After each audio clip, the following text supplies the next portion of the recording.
berwarna hijau. Begitu anak-anakku sekalian.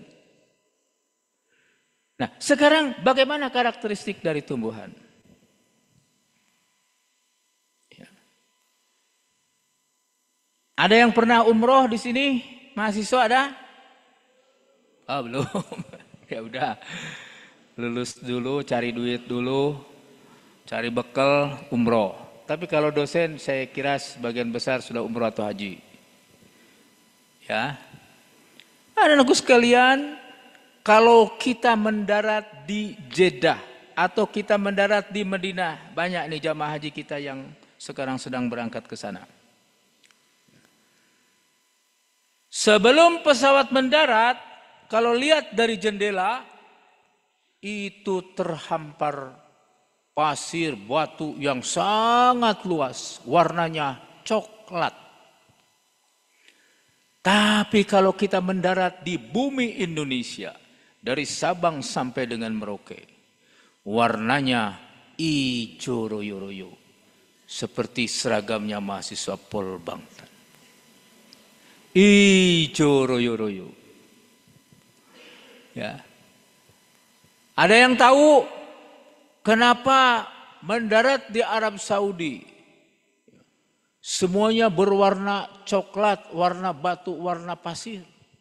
Sementara mendarat di Indonesia, semuanya hijau royo-royo.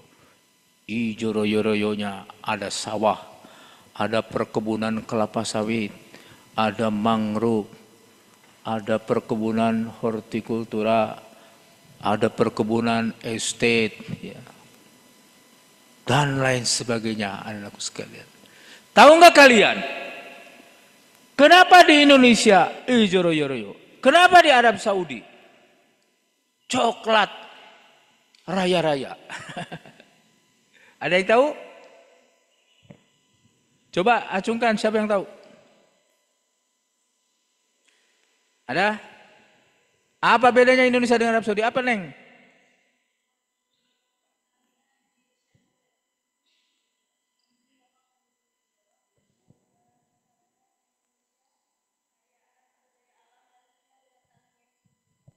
Ah, coba di ini. Baik. Silakan. Assalamualaikum warahmatullahi wabarakatuh. Mohon izin Bapak, mohon izin atasan, mohon izin senior, mohon izin rekan-rekan, mohon izin memperkenalkan diri. Perkenalkan, nama saya Amelia Febrianti, saya berasal dari kelas Agribisnis Peternakan kelas 2B. Mohon izin menjawab Bapak terkait pertanyaan Bapak tadi, mengapa di Indonesia itu terkenal dengan kehijauannya, sedangkan di negara-negara lain itu berbeda.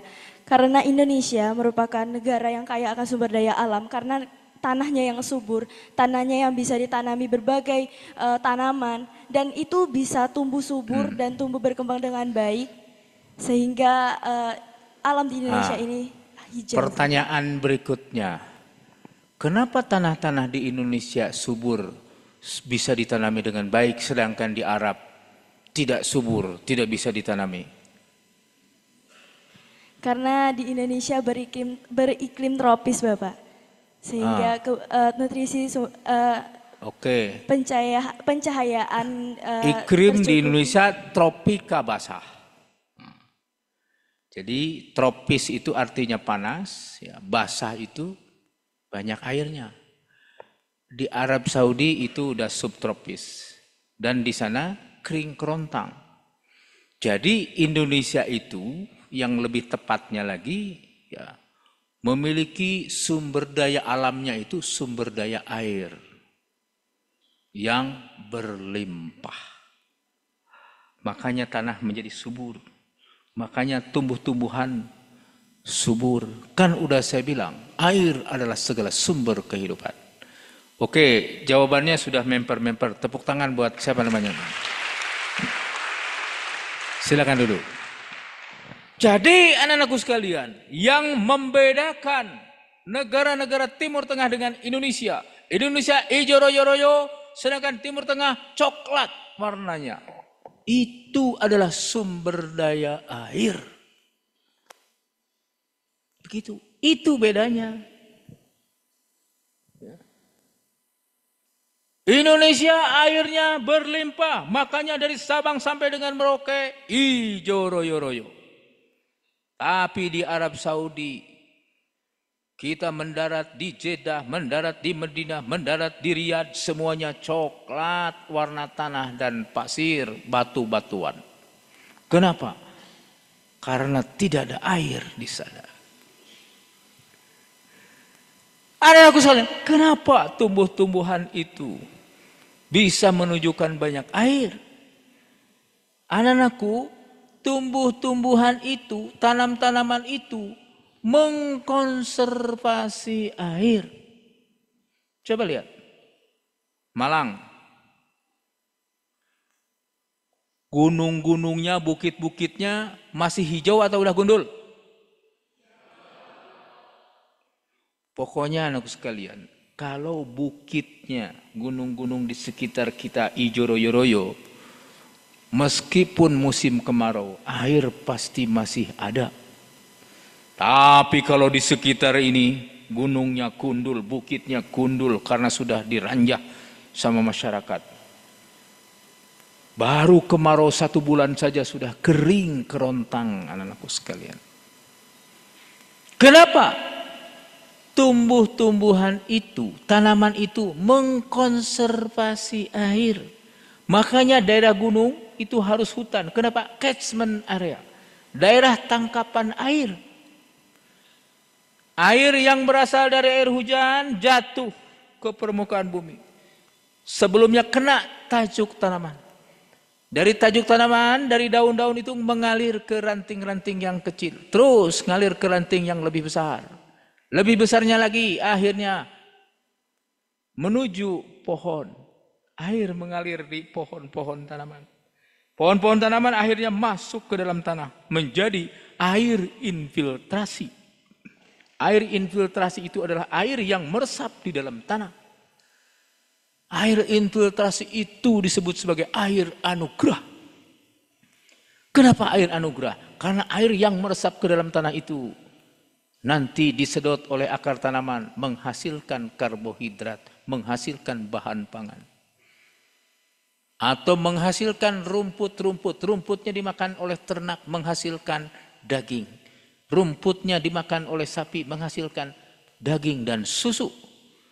Rumputnya dimakan oleh ayam, menghasilkan daging dan telur. Itu adalah sumber pangan utama kita. Di saat yang sama air yang meresap ke dalam tanah itu juga bisa digunakan menjadi air minum. Dan itu adalah air yang paling sehat, air yang paling baik. Berbeda halnya kalau air mengalirnya di atas permukaan tanah alias air permukaan. Kenapa? Tidak ada tanamannya. Air permukaan itu anak-anakku sekalian, dia akan ngalir terus di atas permukaan tanah sehingga menyebabkan erosi, menyebabkan longsor, menyebabkan pendangkalan waduk, menyebabkan musibah. Makanya air permukaan itu disebut sebagai air musibah. Bagaimana caranya merubah air permukaan, air musibah menjadi air infiltrasi, menjadi air anugerah? Pandet, tahan airnya, bendung sungainya. Sehingga air bisa dialirkan ke lahan pertanian kita, meresap ke dalam tanah, disedot oleh akar tanaman. Begitu caranya. Jadi karakteristik tumbuhan adalah mengkonservasi air. Coba kalau hutannya gundul, bukit-bukitnya gundul, tidak ada yang mengkonservasi air. Air semuanya, air hujan berubah menjadi air permukaan, berubah menjadi musibah. Tapi kalau ada tanamannya di situ, air akan ngalir di tajuknya menuju ranting-ranting yang kecil, menuju ranting yang lebih besar, menuju dahan-dahan tanaman, menuju pohon tanaman. Akhirnya dari pohon itu masuk ke dalam tanah, apalagi kalau tanamannya berakar tunjang. Paham? Jadi tumbuh-tumbuhan itu, tanaman itu mengkonservasi air. tumbuh-tumbuhan, tanam-tanaman, selain menghasilkan bahan makanan, ya, anak-anakku sekalian, tumbuh-tumbuhan juga menghasilkan kayu. Betul? Dulu yang namanya rumah-rumah kita itu hampir 100% berasal dari kayu. Sekarang juga masih ada kayunya meskipun sedikit. Jadi tumbuh-tumbuhan, tanam-tanaman itu menghasilkan bahan untuk membuat rumah alias menghasilkan tempat tinggal. Faham? Jadi sekali lagi, fotosintesis yang terjadi di dalam tumbuhan menghasilkan oksigen. Yang kedua, mengkonservasi air. Yang ketiga, menghasilkan bahan makanan. Yang keempat, menghasilkan bahan untuk tempat tinggal. Jadi sesungguhnya tumbuh-tumbuhan itu, tanam-tanaman itu menghasilkan 4 kebutuhan pokok makhluk hidup yang ada di muka bumi ini, anakku sekalian. Paham?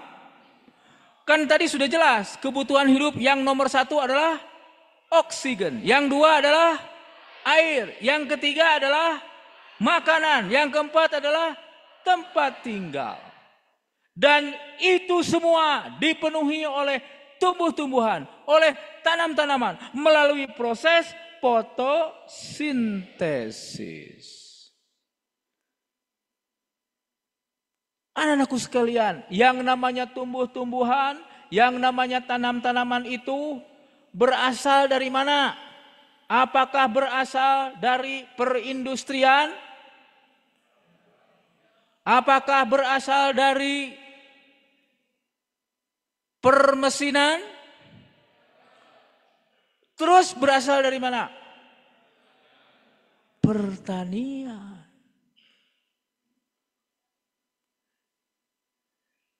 Emangnya perindustrian menghasilkan oksigen? Justru ngerusak tuh. Maaf saja. Ngerusak, kenapa? Menghasilkan polusi udara dia. Udah gitu yang dalam bentuk padatan atau cairan dimasukkan ke sungai-sungai. Merusak air. Kalau pertanian menghasilkan oksigen, pertanian mengkonservasi air. Tapi sektor lain tuh belum tentu, anak-anakku sekalian. Paham? Begitu.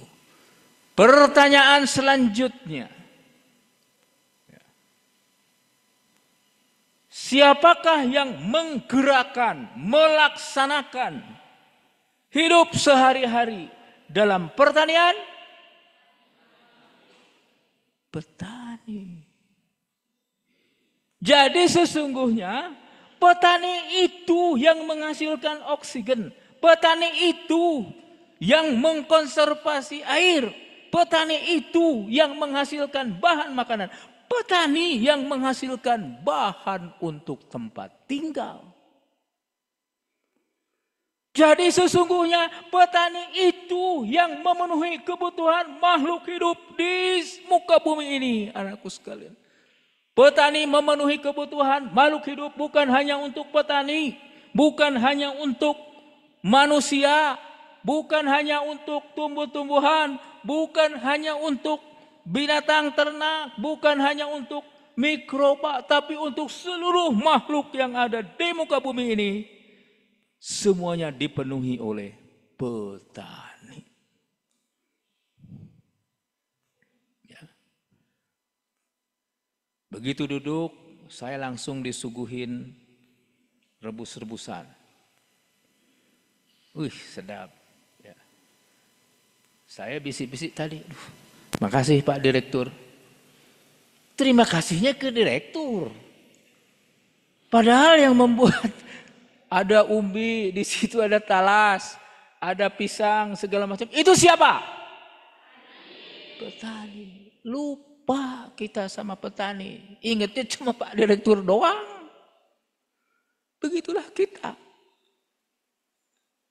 Coba kemanapun kita pergi, misalnya ke keluarga, misalnya ke handai tolan dan sebagainya, kita disuguhin makan. Pernah nggak kita berterima kasih kepada petani?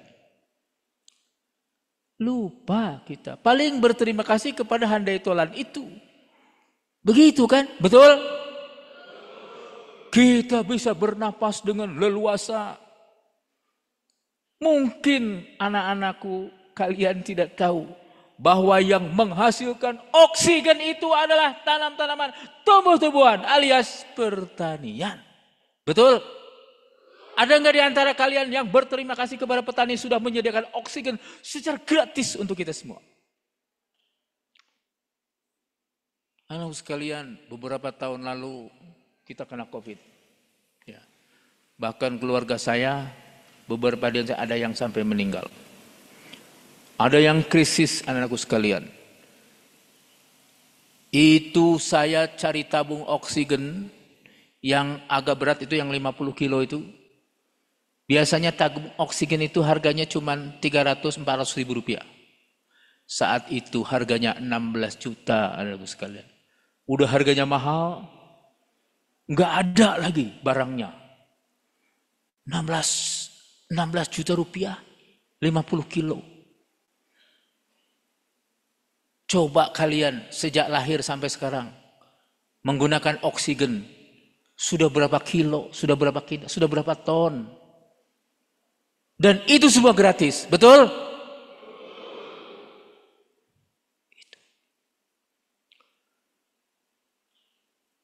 Jadi sesungguhnya anak-anakku sekalian, manusia yang paling bermanfaat itu adalah manusia yang menyediakan seluruh kebutuhan makhluk hidup di muka bumi ini.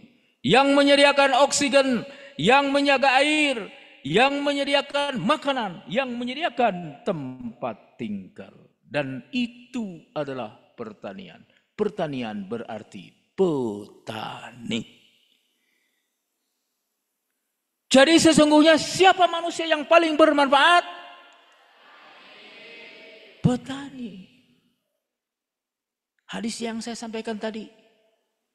Sebaik-baiknya manusia adalah yang paling bermanfaat bagi orang lain.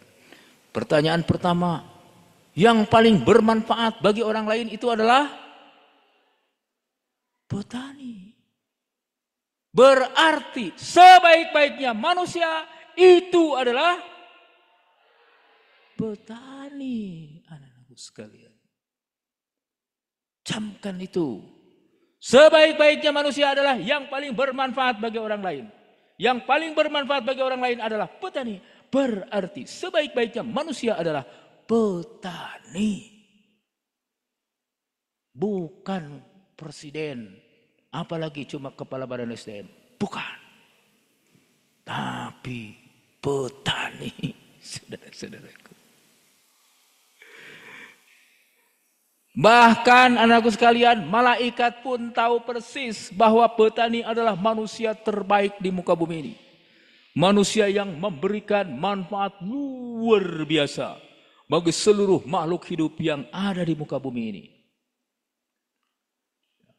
Makanya nanti di Yaumil Mahsyar itu ada Yaumil Hisab. Ada pertanyaan. Misalkan siapa namamu? Ahmad. Man rabbuka? Siapa Tuhanmu? Allah Subhanahu wa taala. Man nabiyuka? Siapa nabimu? Nabi Muhammad sallallahu alaihi wasallam. Apa pekerjaan kamu? Petani. Anak-anakku, begitu mendengar petani, malaikat tahu bahwa petani adalah manusia terbaik. Bahwa petani adalah manusia yang paling mulia. Manusia yang paling strategis untuk hidup dan kehidupan kita. Malaikat berkata, dakhalal jannah. Amin ya rabbal alamin. Langsung masuk surga. Tidak ada lagi pertanyaan macam-macam. Tapi misalkan begitu datang, siapa namamu? Dedi Nur Samsi. Ya. Man rabbuka, siapa Tuhanmu? Allah Subhanahu wa ta'ala. Benar. Man nabiyuka, siapa nabimu? Nabi Muhammad sallallahu alaihi wasallam. Benar.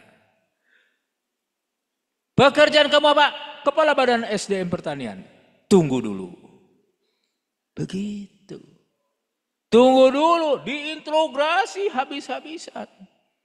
Apa yang kamu lakukan pada saat menjadi kepala Badan SDM? Apakah kamu mampu meningkatkan kapasitas, kemampuan para mahasiswa-mahasiswi Polbangtan untuk membangun pertanian Indonesia? Panjang pertanyaannya. Pada saat Pak Deddy Nur Samsi itu diinterogasi oleh malaikat, dari surga ada petani yang namanya Ahmad. Dia langsung menggupai-gupai Pak Deddy. Pak Deddy, sini, masuk surga bersama saya. Begitu. Sampai malaikat kaget. Loh, berani-beraninya itu petani mengajak Pak Deddy masuk surga. Padahal belum tentu masuk syarat, memenuhi syarat. Kan begitu. Langsung petani itu mengatakan, Pak Deddy semasa hidupnya dia sering bersilaturahim dengan petani. Dia sering bersilaturahim dengan calon petani milenial. Sering silaturahim dengan petani milenial. Makanya masuk surga bersama saya. Malaikat tidak bisa berkata apa-apa. Kenapa ahli surga yang ngomong? Jadi kalau mau masuk surga, sering-seringlah silaturahim dengan petani. Sering-seringlah silaturahim dengan calon petani milenial. Setuju? Begitu hebatnya kedudukan petani di malaikat, anak-anakku sekalian. Oleh karena itu, anak-anakku sekalian, pada kesempatan ini saya minta, jangan bimbang, jangan ragu. Begitu kalian lulus dari Polbangtan, kalian harus menjadi petani. Kalian harus menjadi manusia terbaik. Kalian harus menjadi manusia yang paling bermanfaat bagi orang lain. Kalian harus menghasilkan oksigen. Kalian harus menghasilkan air. Kalian harus menghasilkan bahan makanan. Kalian harus menghasilkan bahan tempat tinggal. Yang itu semua diperlukan oleh seluruh makhluk yang ada di muka bumi ini. Anak-anakku sekalian, jadi petani selain mendapatkan imbalan secara ekonomi, kantongnya tebal, tapi juga insya Allah kelak nanti masuk surga. Amin. Ya Rabbal Alamin. Pertanyaan berikutnya. Sebaik-baiknya manusia adalah petani. Pertanyaan berikutnya. Sebaik-baiknya petani adalah ini yang harus kita jawab. Anak-anakku sekalian, sebaik-baiknya petani adalah petani yang bisa membuat dirinya tersenyum. Yang bisa membuat sesama teman petani tersenyum. Tugas kita semua, tugas Menteri Pertanian, tugas Kepala Badan, tugas Bu Sesba, tugas direktur, tugas para dosen. Tugas kita semua membuat petani tersenyum. Jadi kalau misalnya ada petani cemberut gara-gara enggak kebagian pupuk subsidi, siapa yang salah? Ada petani cemberut gara-gara begitu panen raya produknya dijual harganya anjlok, pasti dia cemberut. Siapa yang salah tuh? Gampang kan? Kenapa? Sudah jelas. Ya. Sebaik-baiknya petani adalah petani yang bisa tersenyum. Bagaimana caranya petani tersenyum? Petani tersenyum manakala pada saat panen produknya dijual dengan harga yang bagus, pasti dia tersenyum. Betul? Jadi kalau produknya laku, produknya dibeli dengan harga yang bagus, petani pasti tersenyum. Sekarang bagaimana caranya produk pertanian itu laku? Ada yang beli dengan harga yang bagus. Kalau beli dengan harga yang jelek, ya, seperti halnya misalkan panen raya, harga anjlok, pasti petani cemberut, nggak bakalan tersenyum. Ya. Termasuk kalau misalnya ada petani, oh semangat, pokoknya tanam, pokoknya menghasilkan, pokoknya produksi tinggi. Begitu mau jual, bingung. Ini dijual kemana? Bingung. Akhirnya daripada busuk, dijual dengan harga yang murah. Akhirnya petani hanya mendapatkan duit sedikit alias rugi. Tidak semangat lagi melanjutkan proses produksi. Akhirnya petani berpindah ke lain hati, menjadi tukang ojek, menjadi kuli bangunan, menjadi ini itu di luar sektor pertanian. Akhirnya pertanian ditinggalkan oleh petaninya. Kalau pertanian ditinggalkan oleh petaninya, itu sama dengan jasad ini ditinggalkan oleh ruhnya alias mati.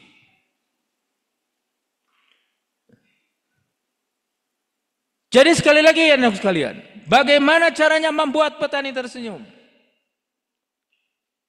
Berarti produknya harus laku, ada yang beli dengan harga yang bagus. Bagaimana caranya produk kita laku, ada yang beli dengan harga yang bagus? Berarti produk kita harus memiliki daya saing yang tinggi. Daya saing. Contoh, kita bisa tanam kedelai, menghasilkan kedelai? Bisa. Tapi kenapa lebih 90% kedelai yang kita konsumsi berasal dari impor? Kita bisa pelihara sapi. Kita bisa pelihara sapi perah. Tapi kenapa daging sapi, susu sapi yang kita konsumsi lebih dari 90% impor? Sama komoditas yang lain juga seperti hortikultura dan sebagainya. Begitu kondisinya. Anakku sekalian,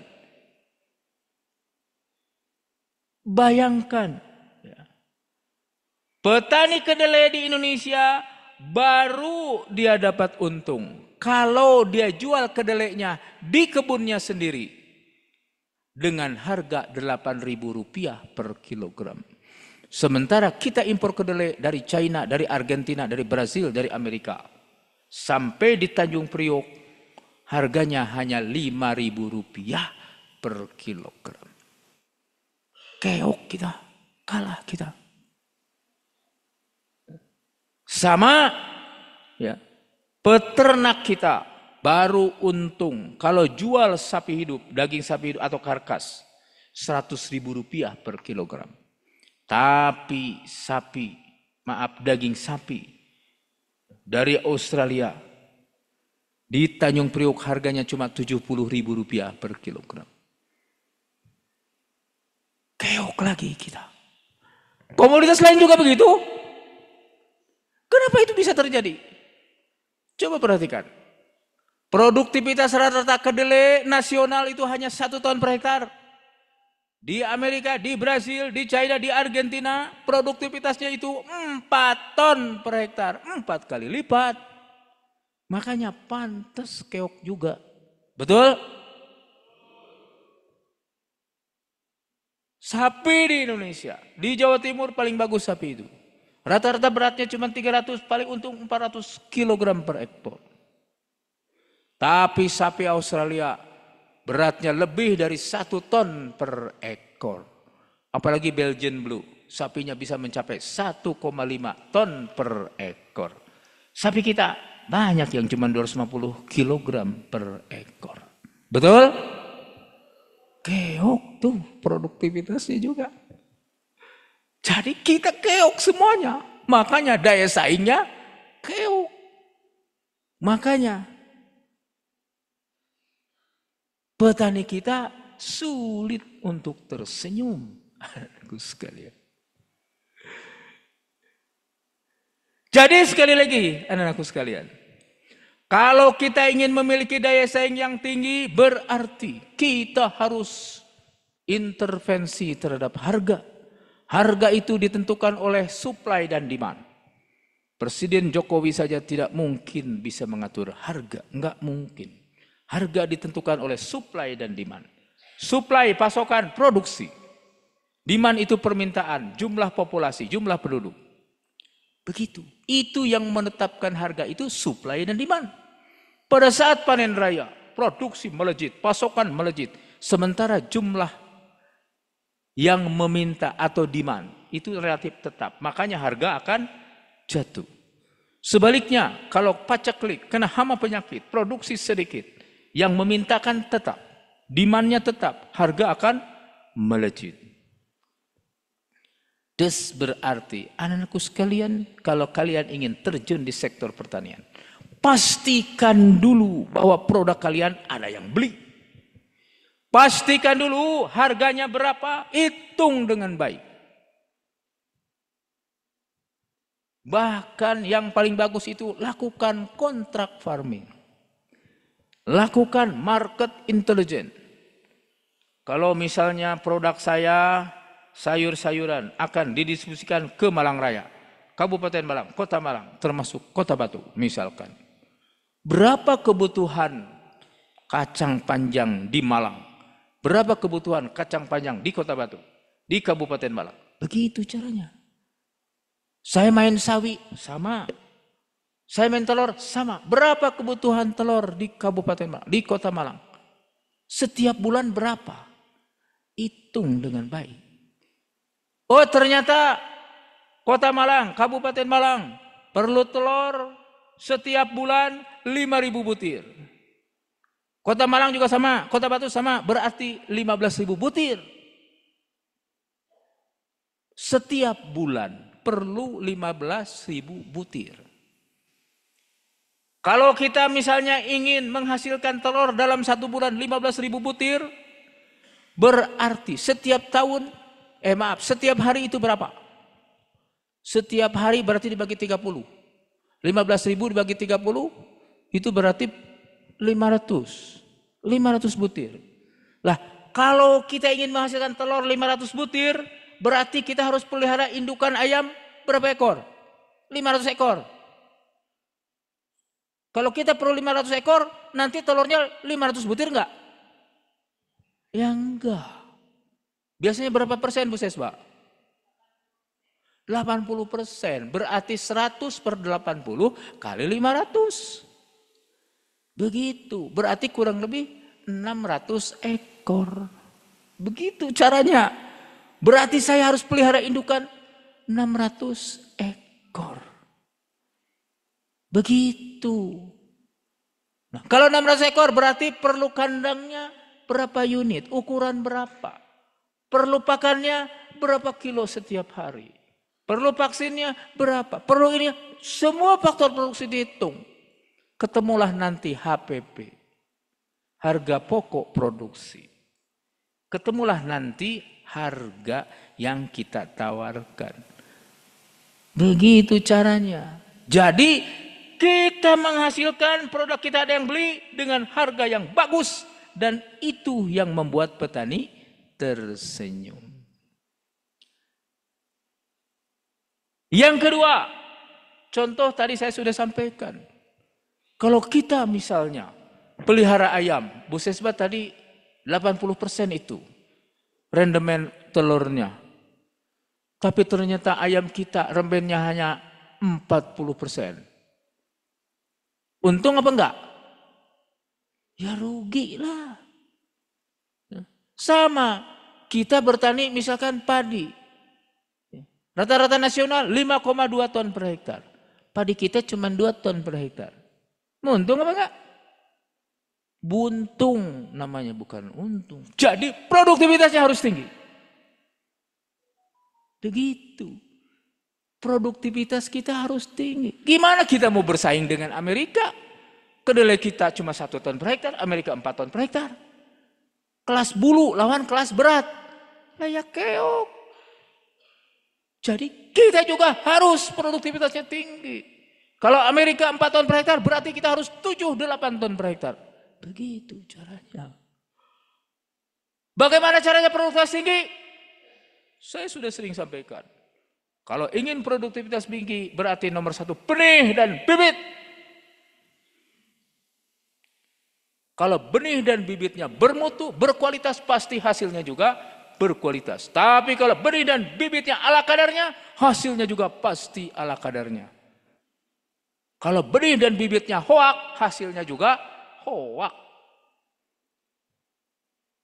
Apa Pak? Itu ada tuh. Bibit kelapa sawit harganya miring. Biasanya harganya sampai 25.000 per bibit. Hanya 10.000.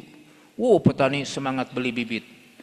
Ditunggu sampai 5 tahun, buahnya tidak ada. Kenapa? Lah bibitnya hoak, makanya hasilnya juga hoak. Begitu, saudara-saudaraku, anakku sekalian. Jadi benih dan bibit. Kalau kita ingin produktivitas tinggi, kita pelihara kambing, kita pelihara domba. Kalau betinanya kacang, pejantannya kacang, anaknya pasti kacang. Makanya kalau kita ingin produktivitas tinggi, meskipun betinanya kacang, pejantannya harus bagus. Misalnya kambing, domba. Ya. Wah Pak, saya punyanya kacang ini, betinanya. Udah, pakai dong IB, inseminasi buatan. Semennya dari mana? Dari Singosari. Apa itu? Dorper. Apalagi dombos, bisa sampai 140 kg per ekor. Domba Garut bisa sampai 100 kg per ekor. Kalau domba kacang paling-paling 20 kg sampai 30 kg per ekor. Kalau kita IB dengan dorper, pasti anaknya juga nanti akan tinggi hasilnya. Begitu caranya, paham? Jadi untuk meningkatkan produktivitas, yang pertama adalah benih dan bibit. Yang kedua adalah nutrisi. Kalau main di ternak berarti pakannya harus benar. Ingat, 70% biaya produksi dari ternak itu adalah pakan. Pakannya harus kalian kuasai. Kalau kalian main di ternak, pakannya kuasai. Misalkan ternak unggas, berarti pakan unggas harus betul-betul kalian kuasai. Biasanya kalau unggas itu bersumber dari jagung yang utamanya. Ditambah konsentrat yang kadar proteinnya tinggi. Di sini ahlinya banyak, di dosen-dosen ahlinya semua. Begitu. Sama tumbuhan juga. Berarti kalau tumbuhan nutrisinya adalah unsur hara atau pupuk. Kalau kalian produksinya ingin tinggi. Contoh Masuda tuh di Pasuruan. Nutrisinya luar biasa. Makanya dia hasilnya 100 ton per hektar. Dibandingkan petani yang biasa, hanya 10-20 ton per hektar itu produktivitas cabainya. Dia bisa 100 ton per hektar. Kenapa? Nutrisinya luar biasa. Ya. Sama dengan manusia juga. Coba kalau ada ibu-ibu hamil, pasti nutrisinya, gizinya harus bagus. Coba ibu-ibu hamil, udah kamu puasa saja, biar ngirit. Apa jadinya itu dengan bayinya? Sama kita pelihara tanaman juga begitu.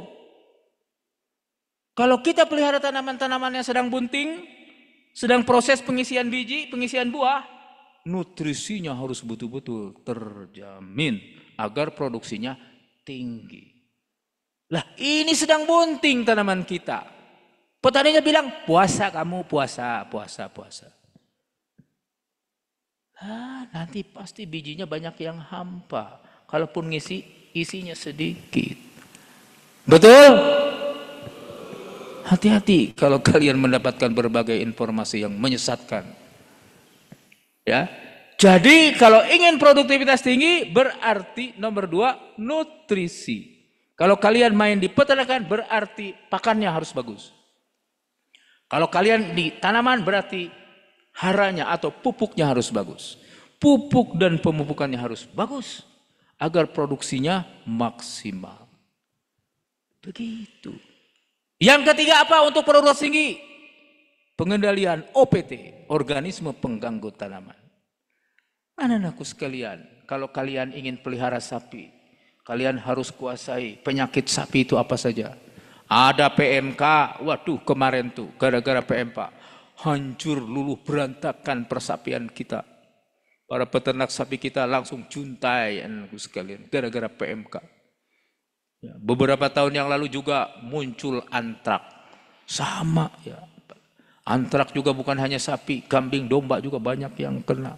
Ini juga sama saudara-saudara, apalagi antrak.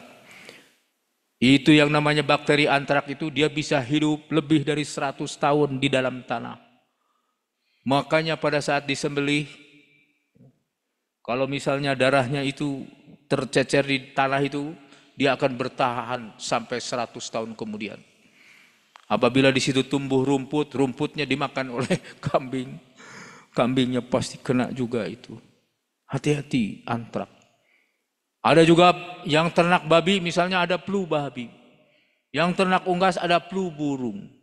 Itu yang harus kalian antisipasi. Bagaimana caranya kita terhindar dari PMK, terhindar dari antrak, terhindar dari flu babi, flu burung. Berarti sanitasi lingkungannya harus diperhatikan anak-anakku sekalian. Semuanya harus antisipasi. Ada juga herbal-herbal. Ternyata bisa digunakan untuk mengendalikan penyakit-penyakit tersebut. Bikin herbal. Kemarin saya pameran di Ketindan. Ternyata ada ekoenzim. Ada yang namanya jamu untuk sapi. Itu ternyata membuat sapinya rakus makannya. Dan juga dia terhindar dari berbagai penyakit sapi. Akhirnya produksinya tinggi. Begitu anak-anakku sekalian. Kalau ingin meningkatkan produktivitas, kalau ingin petani tersenyum. Setelah itu anak-anakku sekalian, kalau kita ingin produk pertanian memiliki daya saing yang tinggi, produk pertanian kita laku dengan harga yang bagus. Setelah harga, setelah produktivitas tinggi, yang ketiga adalah kualitasnya harus bagus. Makanya petani yang sudah maju, begitu dia panen buah, buahnya di grading. Ada KW1, KW2, KW3 dan seterusnya. Terutama sayur-sayuran juga sama begitu, di grading. Ada KW1, KW2, KW3. Kemarin saya ketemu Mas Huda. Ya, Pak, kalau orang Jakarta sukanya yang besar-besar lurus nih Pak, nih kayak begini nih. Nah, ini nih KW1 Pak katanya. Tapi kalau yang melengkung-melengkung begini katanya, ini nanti KW-nya bisa KW2 atau KW3. Itu cerita begitu. Terus, kalau KW1 kan harganya beda Pak. Yang makannya juga orang Jakarta. Kenapa? Karena orang Jakarta itu, yang namanya cabai itu, selain untuk bumbu, juga digunakan untuk hiasan. Makanya kalau yang lurus, itu bagus. Atau itu dibikin, kayak sambal cabai, tapi bukan yang diulek begini, tapi yang diiris-iris panjang, begitu. Begitu itu kata Mbak Suda. Artinya apa? Dia harus tahu kualitas produk kita. Makanya di grading, diupayakan berarti harus KW1 semua, kalau bisa. Kalau tidak ya paling banyak KW1. Jadi yang melengkung-melengkungnya itu sedikit. Begitu, dan itu tergantung paritasnya. Jadi paritasnya itu harus high yielding variety, produksi tinggi dan disukai pasar. Pasar di mana? Orang Jakarta, orang mana lagi? Jawa Barat, Jawa Tengah, Jawa Timur. Mungkin beda itu. Begitu anakku sekalian. Ya. Kalau kita mau jualan beras, kalau orang Kalimantan Selatan, orang Sumatera Barat senangnya beras pra. Beras pra itu yang laku. Tapi kalau orang Jawa,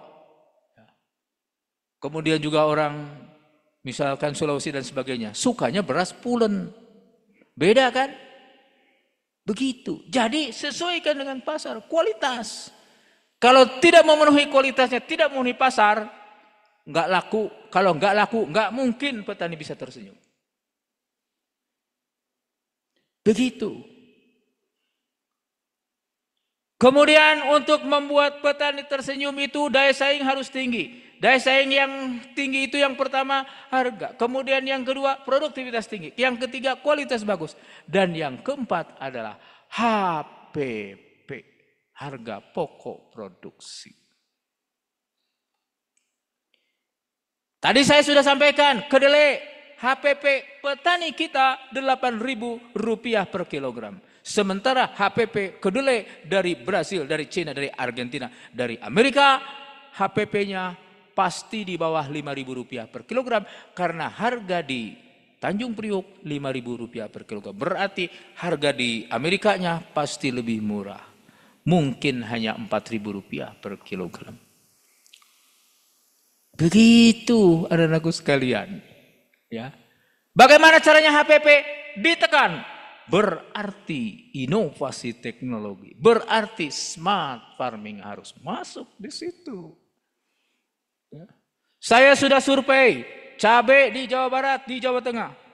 HPP-nya antara Rp18.000 sampai Rp22.000 per kilogram. Ya. Ternyata Mas Huda, petani milenial di Pasuruan itu, HPP-nya di bawah Rp5.000 per kilogram. Sekitar Rp3.850 per kilogram, anakku sekalian. Makanya pada saat harga cabai drop pernah ada di angka Rp10.000 per kilogram. Petani Jawa Barat, petani Jawa Tengah, itu semuanya menjerit. Kenapa? Dia kan kalau di bawah 18.000 kan rugi. Ini 10.000 udah hancur luluh berantakan bisnisnya. Langsung gulung tikar.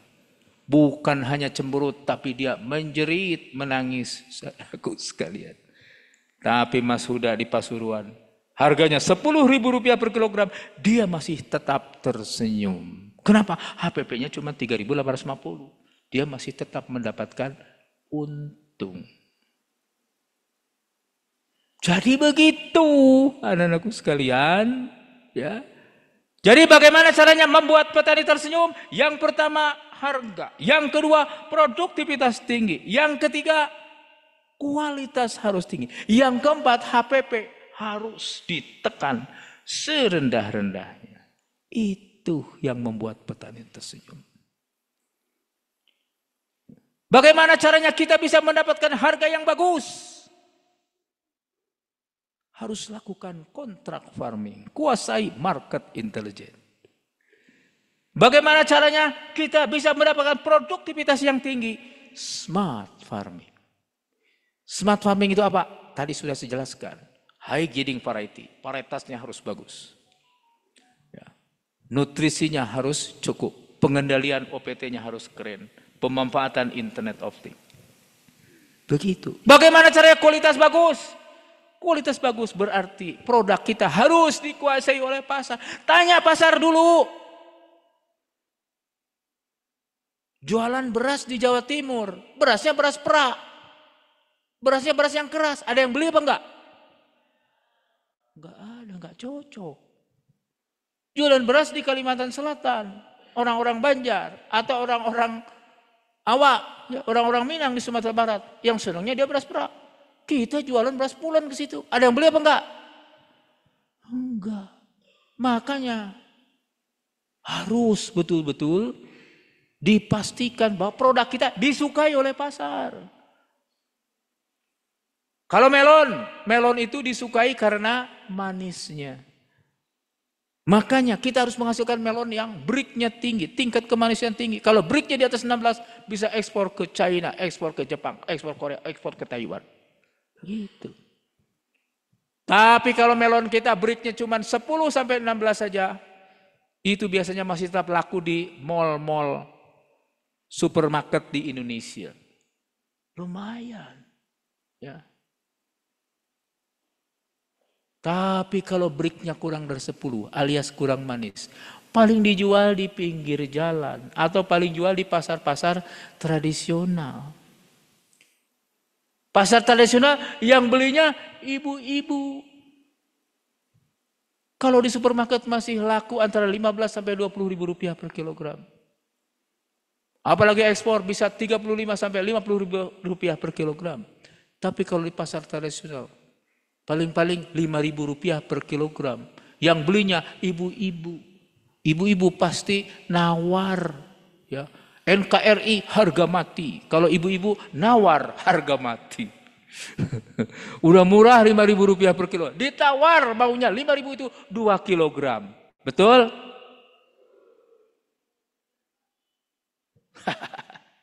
Enggak, maksudnya ibu-ibu yang ada di rumah saya. Kalau ibu-ibu yang di sini insya Allah tidak beda.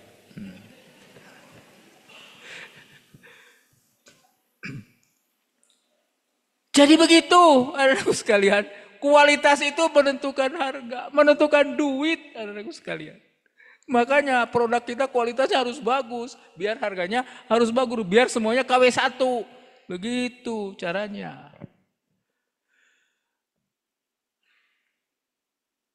Kemudian yang terakhir adalah tekan HPP seperti Mas Huda. Bagaimana caranya menekan HPP? Smart farming. Mas Huda. Dia bikin greenhouse meskipun sederhana, tiangnya aja dari bambu. Tutupnya dari plastik ya. Dindingnya dari screen house, dari screener. Ya. Dengan rumah kaca itu ya, Mas Huda jelaskan. Plastik itu Pak, ternyata dia bisa mengatur pencahayaan. Kalau cahayanya terlalu kencang, terlalu panas, ditutupi plastik kan berarti tidak terlalu panas. Begitu. Ternyata cahaya juga, ternyata plastik itu juga bisa bermanfaat untuk menghindari tetesan air hujan. Kalau tanaman kita kena air hujan, lah mungkin ada angin dari sono bawa virus, bawa bakteri. Jatuh masuk di air hujan, akhirnya masuk di tanaman kita. Tanaman kita kena sama penyakit. Begitu, ya. Nah ini coba lihat nih, kayak begini ini cabainya. Kenapa? Karena itu tuh rumah kacanya tuh. Dindingnya pakai screen, jadi pakai apa tuh? Kayak saringan gitu loh. Serangga nggak bisa masuk, serangga nggak bisa menyerang tanaman kita. Makanya produksi bagus. Smart farming. Yang kedua, varietasnya apa? Kemarin katanya varietas baja. Kenapa baja kamu? Ini produksinya tinggi Pak. Dia tahan banting. Dia tahan terhadap virus katanya. Dia tahan terhadap bakteri. Ya. Ah ini gosia. Sama ini rumah kaca juga. Kalau gosia ini kan komoditasnya paprika. Ya, sama kayak begini. Ini luar biasa. Kayak begini. Terus yang kedua varietas. Varietasnya high yielding variety dan disukai pasar. Kemudian yang ketiga fertigation. Mana yang ada nggak foto fertigationnya? Jadi makanannya itu dibikin seperti AB mix itu di toren-toren gede. Setelah itu dialirkan ke semua tanaman melalui drip irrigation tuh. Drip irrigation. Jadi setiap pohon tanaman mendapatkan air yang di dalamnya sudah ada unsur hara, yang di dalam sudah ada nutrisinya, merata. Ya, satu rumah kaca itu 1.000 meter persegi, ada 3.000 pohon. 3.000 pohon itu secara merata mendapatkan air dan unsur hara yang bagus. Makanya hasilnya juga merata dan bagus, luar biasa. Ya. Itu yang menyebabkan HPP dia rendah, hanya Rp3.850 per kilogram. Dibandingkan dengan petani dari Jawa Barat, Jawa Tengah. Petani cabai Jawa Barat, Jawa Tengah, HPP-nya Rp18.000 per kilogram sampai Rp22.000 per kilogram. Jadi kalau dijual kurang dari 18.000 rugi. Makanya begitu harga cabai jatuh ada di harga Rp10.000 per kilogram. Semua petani cabai di Jawa Barat, Jawa Tengah menangis. Menjerit, akhirnya gulung tikar. Tapi Mas Huda masih tetap tersenyum. Kenapa? Harganya masih jauh di atas HPP. Begitu. Jadi sekali lagi, bagaimana caranya kita intervensi terhadap harga? Bagaimana cara produktivitas tinggi? Bagaimana cara kualitas yang bagus? Bagaimana cara HPP yang rendah? Anak-anakku sekalian, itu bisa kita lakukan melalui agribisnis. Paham? Kita harus beragribisnis. Kita tanam cabai, tanam melon, tanam semak, tanam apapun. Harus dikelola dengan cara-cara agribisnis. Pertanian itu bukan hanya sekedar hobi, bukan. Lupa, saya kan memang senang pelihara domba. Nah, berarti itu bukan agribisnis. Hasilnya juga pasti ya udah kesenangan itu. Pak, saya memang suka kok tanam melon. Biarin walaupun nanti rugi, nggak apa-apa. Itu bukan agribisnis dan itu tidak akan menghasilkan duit. Itu hanya menghasilkan ya kesukaannya itu. Ya. Jadi pertanian itu harus dikelola dengan cara-cara bisnis agar penghasilannya bisa maksimal, agar duitnya maksimal, agar petaninya tersenyum dengan lebar.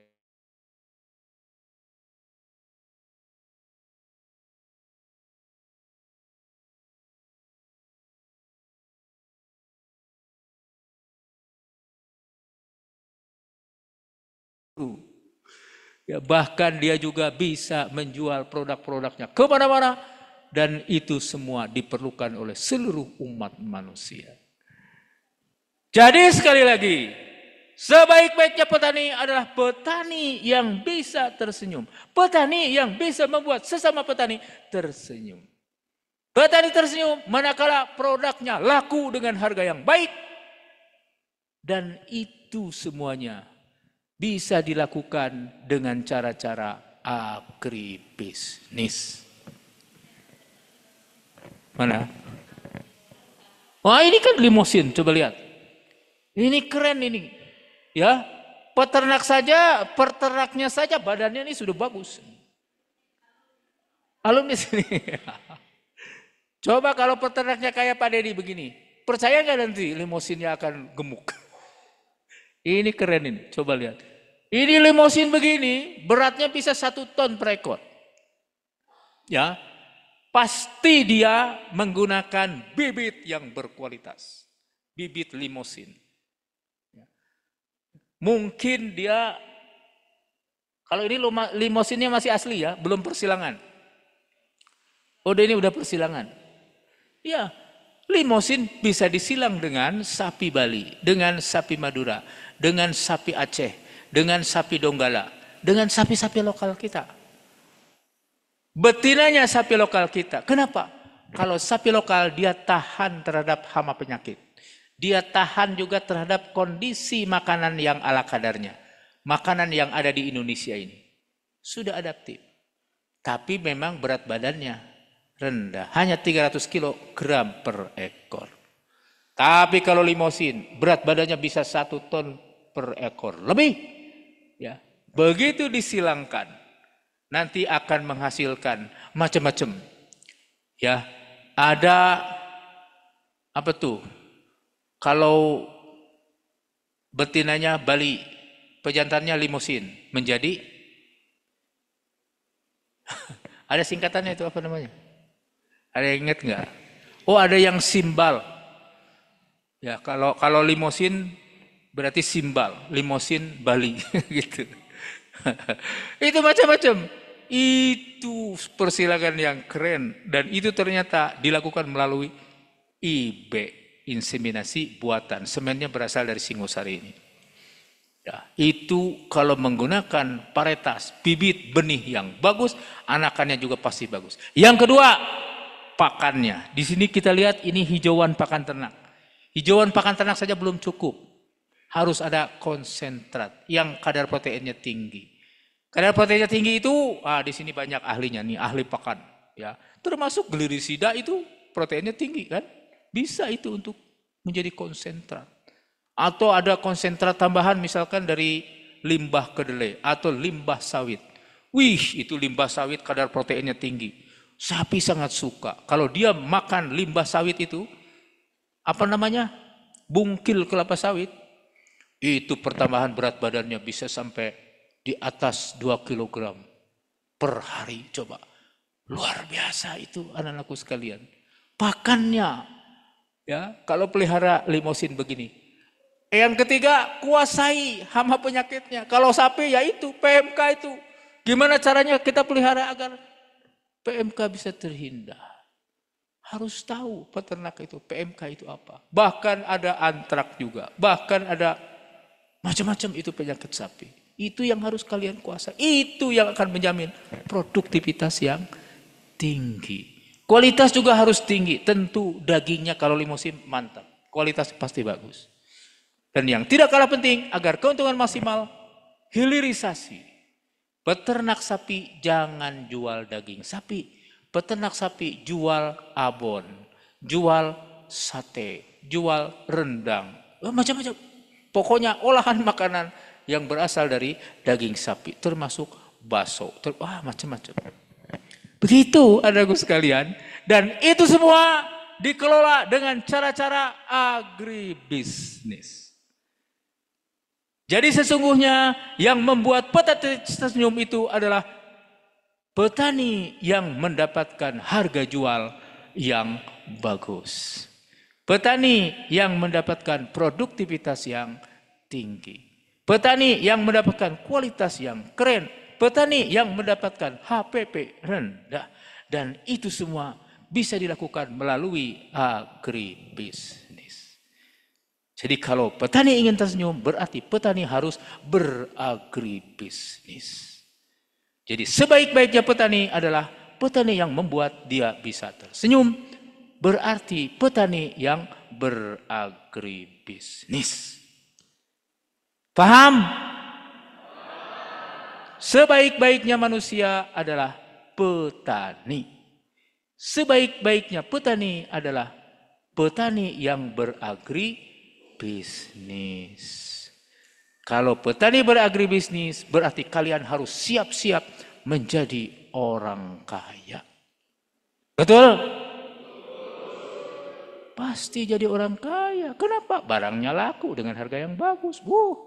Duitnya pasti tebal. Anak-anakku sekalian, apalagi ini petani milenialnya, anak-anak muda. Kalau kalian menjadi sebaik-baiknya manusia, berarti menjadi petani. Kalau kalian menjadi sebaik-baiknya petani, berarti petani yang beragribisnis. Berarti kalian nanti dompetnya tebal. Kalau dompetnya tebal, itu bunga-bunga desa pasti akan datang hinggap di tubuh kalian. Betul? Begitu caranya.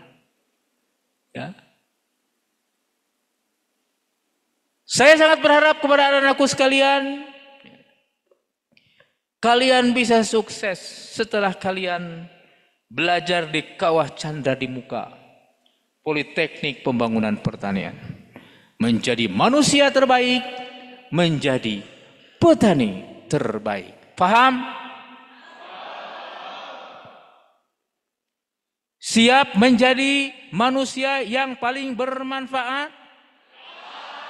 Siap kalian menjadi manusia terbaik? Siap kalian menjadi petani? Siap kalian menjadi masuk surga?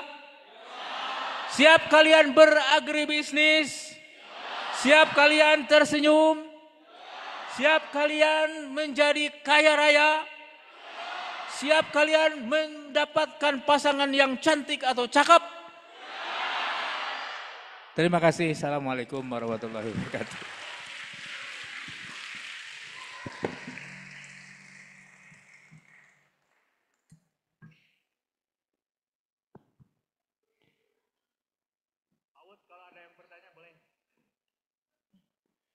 Terima kasih banyak Bapak atas penyampaian yang diberikan, baik itu informasi maupun motivasi yang tentunya sangat bermanfaat untuk kita. Sesi selanjutnya yaitu sesi tanya jawab dan juga sesi diskusi. Kami persilakan untuk adik-adik, rekan-rekan dan juga senior. Jangan sampai mengecewakan kesempatan yang sangat berharga untuk bisa berdiskusi langsung dengan Bapak Kepala Badan BPP SDMP. Untuk yang ingin mengajukan pertanyaan atau menyampaikan saran masukan, bisa langsung mengacungkan tangan. Boleh, silakan. Ini kan ada tingkat 1, 2, 3.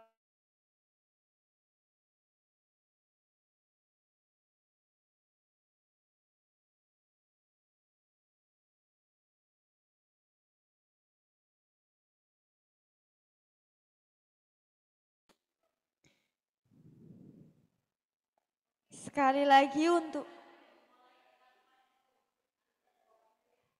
baik, mungkin dari senior tingkat 4 ada perwakilan untuk mengajukan pertanyaan atau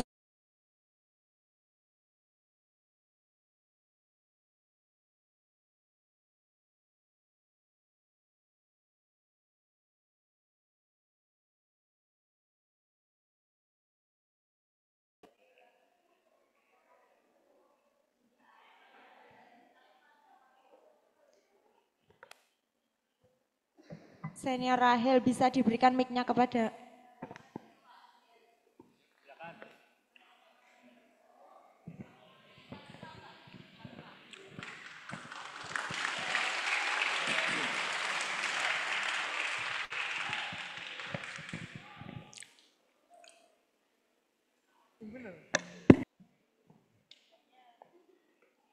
Baik, Assalamualaikum warahmatullahi wabarakatuh. Salam sejahtera untuk kita semua. Mohon izin atasan, izin senior, izin rekan-rekan, izin memperkenalkan diri. Saya Nelci Karelau dari kelas PPKH 2A, asal daerah Maluku, Kabupaten Kepulauan Aru. Baik, mohon izin bertanya Bapak, dari pembahasan Bapak yang paling awal, saya sangat tertarik dengan kebutuhan manusia yang paling utama adalah oksigen. Dan baru beberapa hari kemarin terjadi kasus di mana ada yang disebutkan All Eyes on Papua. Di sini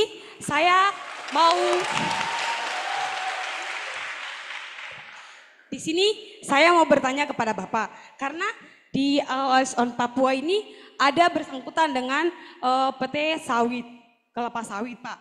Jadi di berita itu menunjukkan bahwa ada sekitar setengah Jakarta, separuh Jakarta ya berupa hutan akan dibabat habis oleh PT tersebut untuk dibangunkan PT sawit. Kira-kira bagaimana pendapat Bapak sebagai Kepala Badan BPPSDMP sebagai pendapat Bapak. Mungkin terus ada pertanyaan berikut lagi. Terjadi di daerah saya Pak, terkhususnya Kabupaten Kepulauan Aru, di mana ada beberapa masyarakat yang menolak masuknya sapi potong ke daerah saya, karena menurut pendapat masyarakat di daerah saya itu sapi potong akan berdampak buruk atau mengambil lahan mereka yang begitu besar. Jadi itu membuat saya bertanya-tanya, jika saya jadi penyuluh ke depannya, saya balik ke daerah saya, apa yang akan saya buat? Ya mungkin saya membutuhkan pendapat atau motivasi dari Bapak. Mungkin itu saja, sekian dan terima kasih. Oke, silakan yang lain.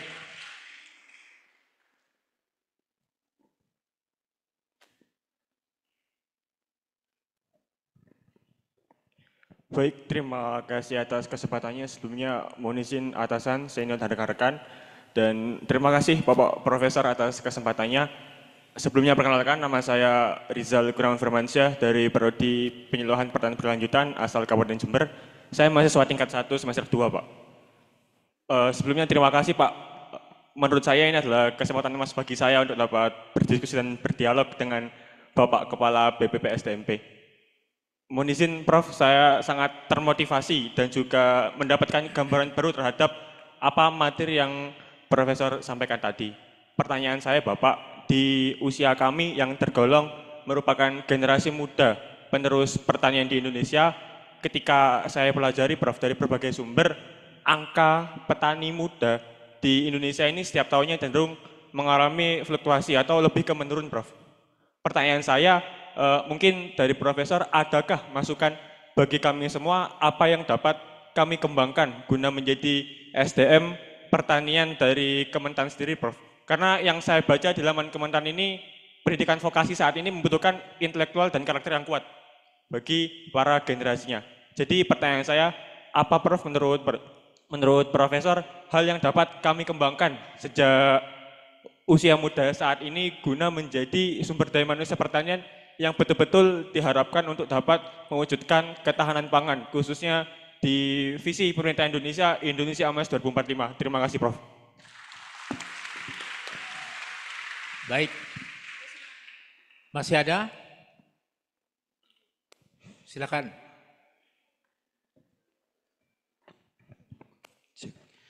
Baik, Assalamualaikum warahmatullahi wabarakatuh.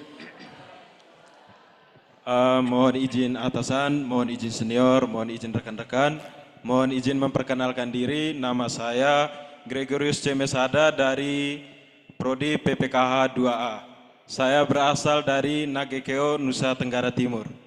Mohon izin bertanya Bapak, dari materi yang Bapak sampaikan tadi bahwa sebagai seorang petani ataupun pengusaha dalam melakukan usaha agribisnis harus mensurvei pasar terlebih dahulu baru menghasilkan produk. Sementara selama saya menjalani pendidikan saya banyak masukan-masukan bahwa ada barang dulu baru survei pasar.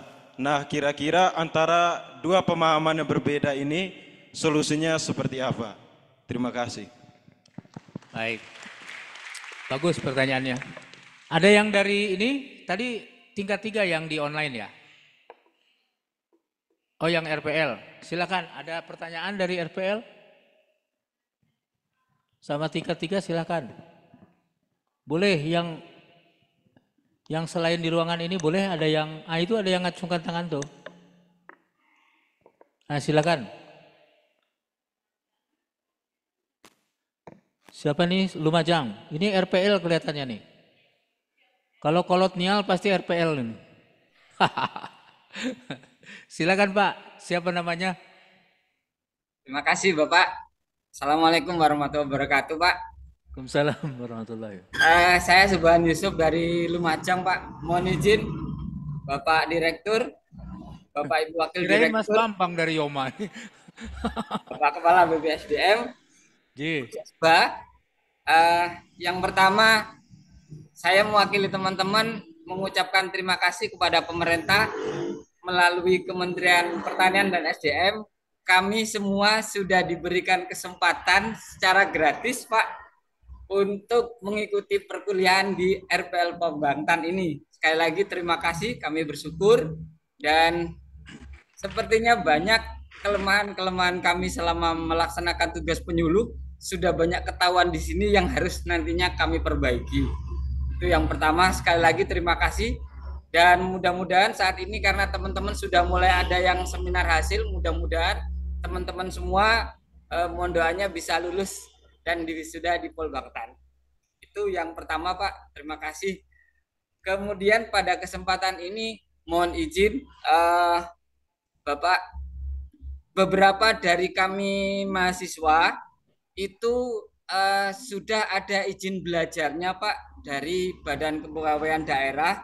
Cuman ada beberapa daerah yang memang belum menerbitkan izin belajar bagi kami mahasiswa RPL Polbangtan khususnya di Malang ini Pak.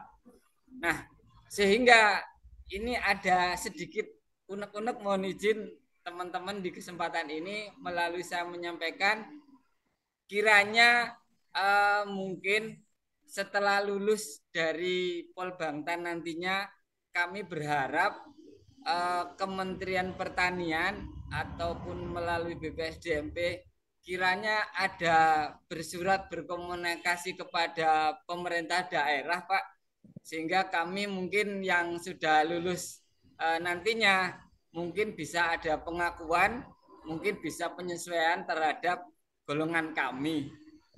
Bapak, itu saja yang bisa kami sampaikan mewakili teman-teman semuanya. Sekali lagi terima kasih atas perhatian dan kesempatan dari pemerintah kepada kami mahasiswa RPL yang usianya ya lumayan lah Pak, banyak di atas 50 begitu. Terakhir kami ucapkan selamat ulang tahun kepada Bapak Kepala SDM yang ke-60. Walaupun masih nanti, mudah-mudahan Bapak selalu sehat dan diberkahi oleh Allah Subhanahu wa taala. Terima kasih atas kesempatannya kami mewakili teman-teman. Sekali lagi mengucapkan terima kasih. Assalamualaikum warahmatullahi wabarakatuh, Pak. Waalaikumsalam. Yang kedua, kita menatap ke depan. Harus menjadi petani terbaik. Bagaimana caranya petani terbaik? Kan udah saya bilang tadi. Harus mendapatkan produk pertanian yang ada yang beli dengan harga yang bagus. Kan begitu. Harus produktivitasnya tinggi. Harus kualitasnya bagus. Harus HPP-nya rendah. Dan itu semua bisa kita lakukan manakala kita kelola pertanian dengan cara-cara agribisnis. Makanya kalian harus menjadi petani yang beragribisnis. Jauh-jauh kalian ada yang dari Maluku nih. Ada yang dari Papua? Coba berdiri dari Papua. Berdiri. Wah, banyak ini. Tepuk tangan buat Papua ini. Ada yang dari Aceh, Sumatera Utara. Coba berdiri. Luar biasa. Tepuk tangan Aceh di Sumatera Utara. Ya. Jauh-jauh kalian datang dari Aceh, dari Papua ke Kota Malang ini, kalian harus menjadi petani beragribisnis. Paham? Pikiran kalian, tenaga kalian, perhatian kalian harus ditujukan untuk menjadi petani terbaik. Setuju?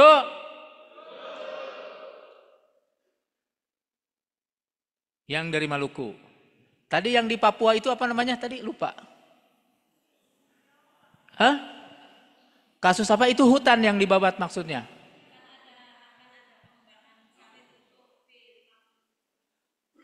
Terus?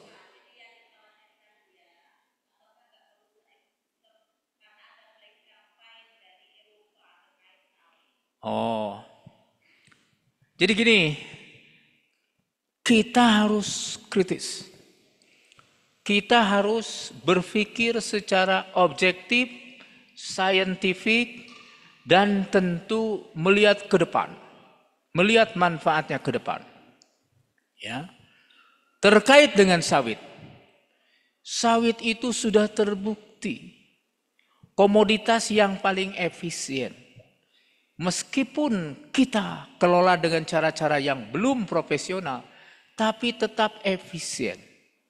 Sehingga HPP-nya rendah, daya saingnya tinggi. Terkait dengan energi yang berasal dari sawit, tidak ada yang bisa mengalahkan. Padanannya sawit 1 hektar, itu setara dengan 7 hektar bunga matahari. Sama-sama untuk energi ya. Padanannya 7 hektar dengan jagung. Sama-sama untuk energi ya. Padanannya 1 hektar sawit.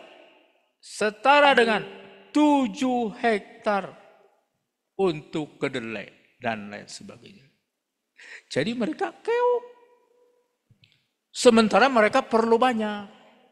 Makanya sawit selalu di black campaign bahwa sawit Indonesia merusak lingkungan.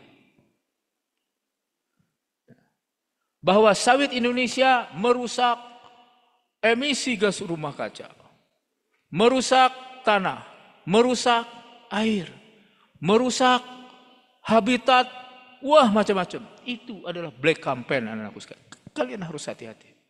Tapi kita harus betul-betul objektif melihatnya. Ya. Kalau misalnya ada pembukaan lahan untuk sawit, kita lihat. Apakah lahan tersebut sesuai untuk sawit? Apakah lahan tersebut tidak merusak lingkungan? Apakah lahan tersebut nanti akan memberikan keuntungan yang maksimal bagi rakyat Indonesia? Kalau itu yang terjadi, buka. Tapi memang kalau misalnya pembukaan lahan sawit itu merusak hutan berarti kan udah saya bilang, hutan itu catchment area. Hutan itu tempat memegang, tempat mengkonservasi air.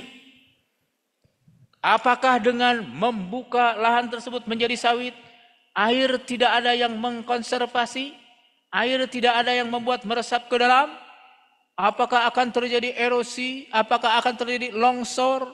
Apakah akan terjadi pendangkalan waduk dan berbagai permasalahan lingkungan? Analisa dulu. Makanya kalau membuka sawit harus melalui analisis kesesuaian lahan. Harus melalui analisis dampak lingkungan. Harus melalui analisis ekonomi. Minimal 3 analisis itu. 3 pertimbangan itu harus betul-betul dipertimbangkan secara matang. Kalau misalnya berdasarkan analisis ekonomi menguntungkan.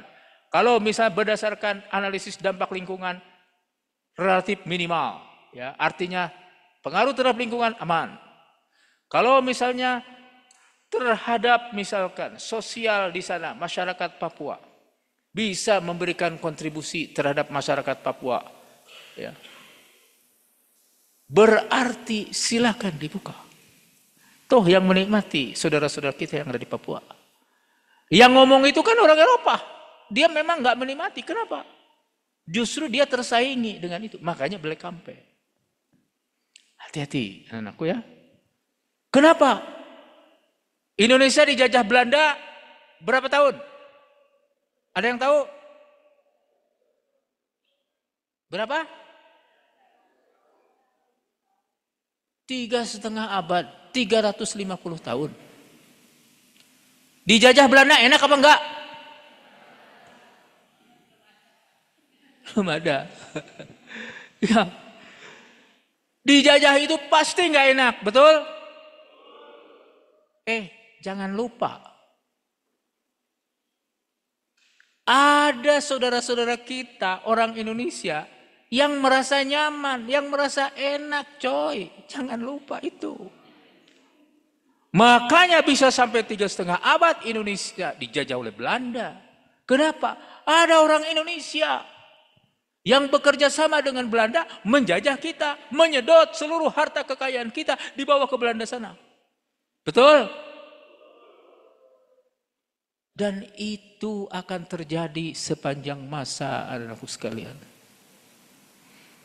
Banyak orang-orang Indonesia yang mendapatkan dana dari Eropa sana. Untuk apa? Untuk jelek-jelekin sabit itu. Kalian harus paham itu. Makanya kalian harus kritis. Kalian harus cerdas. Lihat permasalahan yang sebenarnya. Begitu ya. Jadi sekali lagi anak-anakku sekalian, kalian jangan, masalahnya apa? Media massa di kita ini nggak karu-karuan. Justru saya melihat, mohon maaf anak-anakku, makanya kalian harus hati-hati. Saya lihat malah lebih banyak berita-berita yang nggak karu-karuan daripada berita yang mendidik, daripada berita yang memotivasi, daripada berita yang membuat kita maju. Paham? Jadi sekali lagi, proses pembukaan lahan harus melalui analisis kesesuaian lahan. Tanahnya cocok apa enggak? Analisis ekonomi, menguntungkan apa enggak? Analisis lingkungan. Lingkungan rusak apa enggak? Analisis sosial. Sosialnya menguntungkan apa tidak? Kalau berdasarkan analisis itu positif, laksanakan. Tapi kalau misalnya negatif, wah ini dampak lingkungan luar biasa nih. Bisa-bisa nanti di bawah diilir kering kerontang kalau tidak hujan sebulan. Kenapa? Itu tempat catchment area. Nah kalau gitu jangan. Silahkan kalau begitu kasih masukan pemerintah daerah. Bahwa oh itu nanti akan merusak catchment area. Nanti bisa-bisa 1 bulan gak hujan kita kering kerontang. Tapi kita harus menunjukkan data. Tapi kita harus menunjukkan analisis yang akurat. Begitu ya. Itu namanya seorang champion. Ya, sekali lagi, seorang pecundang yang dicari-cari kelemahan orang lain. Yang dicari-cari ribut. Orang begitu nanti akan jadi champion apa enggak? Enggak bakalan. Pasti orang tersebut jadi pecundang. Makanya tetap hati-hati. Kenapa? Antara pecundang dan champion memang kadang-kadang beda-beda tipis. Harus hati-hati kalian ya. Kalian harus tetap objektif. Tetapi yang paling penting kalian harus menjadi seorang petani terbaik. Paham ya? Yang ketiga, apa yang harus kita siapkan untuk membangun SDM yang baik? Intinya adalah belajar.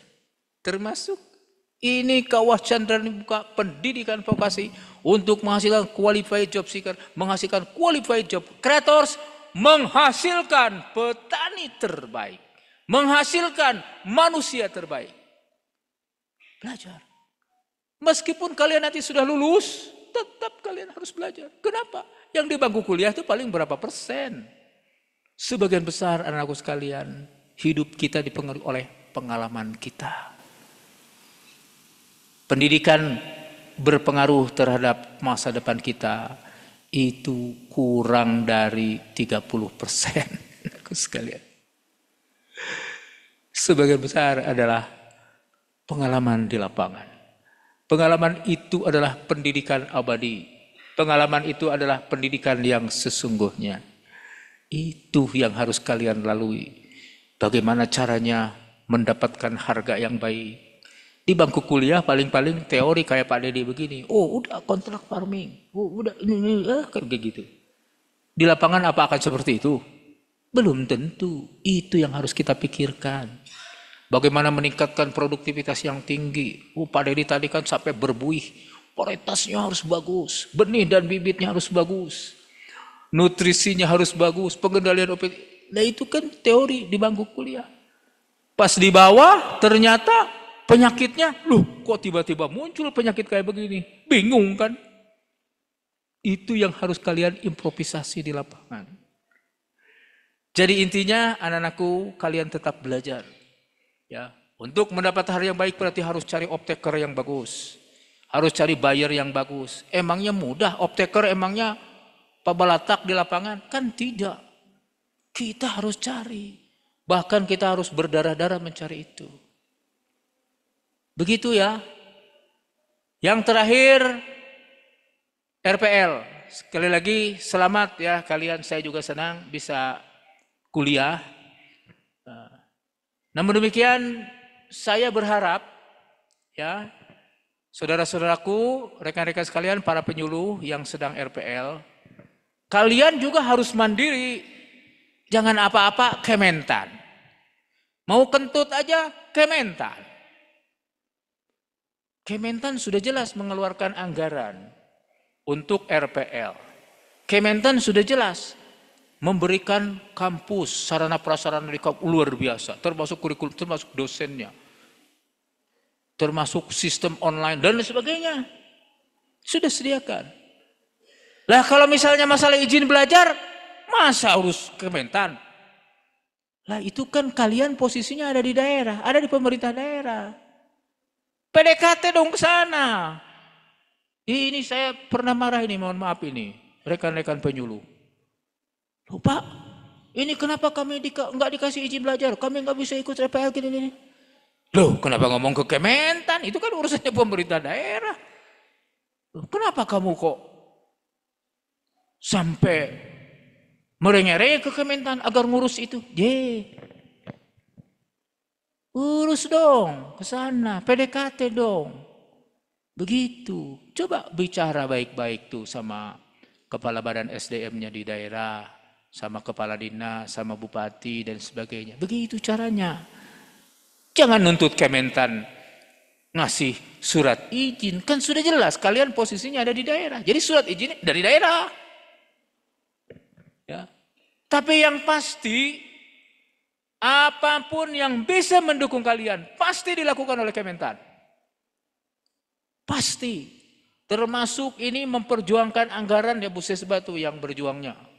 Untuk RPL ini kan luar biasa kan Bu Sesba. Berkali-kali refocusing, saya minta ke Bu Sesba anggaran RPL amankan, jangan diganggu.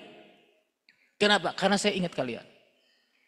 Termasuk bagaimana metodologinya agar mudah bagi RPL. Secara hybrid, secara online, ada yang offline. Sampai dosennya juga diberikan kurikulum khusus untuk itu.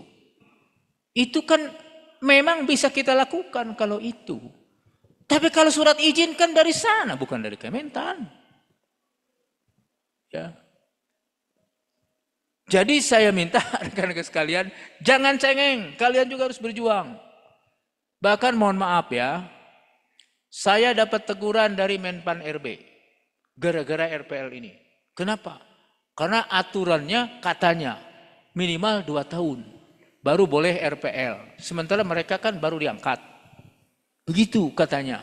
Tapi setelah saya pelajari sebetulnya minimal 2 tahun itu untuk PNS. Kalau untuk P3K enggak.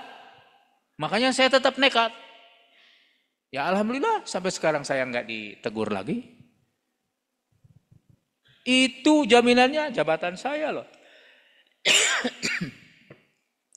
Begitu Bu sekalian. Jadi sekali lagi teman-teman RPL tetap semangat ya. Kalau masalah surat gampang atuh, surat mah tinggal bikin surat udah kirim. Tetapi sebetulnya yang paling penting substansinya adalah bagaimana kalian untuk mendapatkan surat izin belajar. Karena salah satu syarat untuk penyesuaian pangkat itu adalah surat izin belajar itu. Ya, jadi kalian memang harus berjuang dong. Ya. Kalian kan ibaratnya sudah dewasa ya. Masa sih kalian apa-apa, mak, apa-apa, Pak belikan ini, mak belikan ini. Mau tidur, mak ini bantalnya belum ada. Itu anak mak itu mah mandiri ya. Dan kalian tetap harus semangat untuk menyelesaikan program FPL ini. Baik anak sekalian, demikian dari saya. Terima kasih. Assalamualaikum warahmatullahi wabarakatuh.